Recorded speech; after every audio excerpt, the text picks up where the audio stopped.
हमारे सामने दो मसले हैं, दोनों मुसलमानों से वाबस्ता है। बात तो मुल्क की हो रही है, मगर ये मुल्क मुसलमान के बगैर कुछ नहीं है। क्या हो सकता है ये मुल्क मुसलमान के बगैर?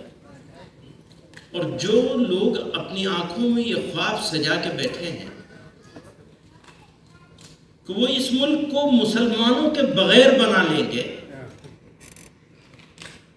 वो अपने इस ख्वाब को भूल जाए। ये कभी हो नहीं सकेगा। तो मसला मुसलमानों का है। हमारे यहाँ ये बहस है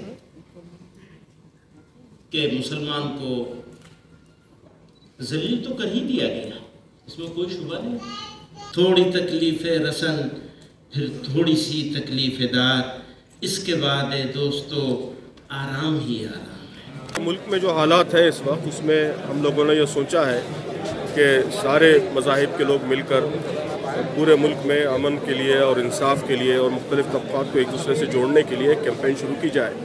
तो वो 5 बड़ी मुस्लिम तंजीमें, जमीयतुल उलमा हिंद, जमात इस्लामी हिंद, इमारत शरिया बिहार, ऑल इंडिया मिल्ली कौंसिल, जमीयत अहले हदीस और उसके साथ साथ बहुत से हमारे मुख्तलिफ मज़ाहिब के दानिश्वर, उन सब ने मिलकर ये अभियान शुरू किया है। तो उस सिलसिले का आज पहला प्रोग्राम अहमदाबाद में मुनक़िद हुआ है। कि अमन और इंसाफ की ज़रूरत तो जब से दुनिया बनी है तब से है, और जब तक दुनिया रहेगी तब तक अमन और इंसाफ ही से दुनिया कायम रहेगी, बाकी रहेगी। अमन और इंसाफ जब ख़त्म होगा तो न मुल्क बाकी रहेगा, न दुनिया बाकी रहेगी, न इंसान बाकी रह पाएगा। एक दूसरे से कटते मरते रहेंगे। इसलिए अमन और इंसाफ की बहाली के लिए मुहिम शुरू की गई है और इसके साथ सब लोग जुड़ रहे हैं, पूरा मुल्क जुड़ रहा है।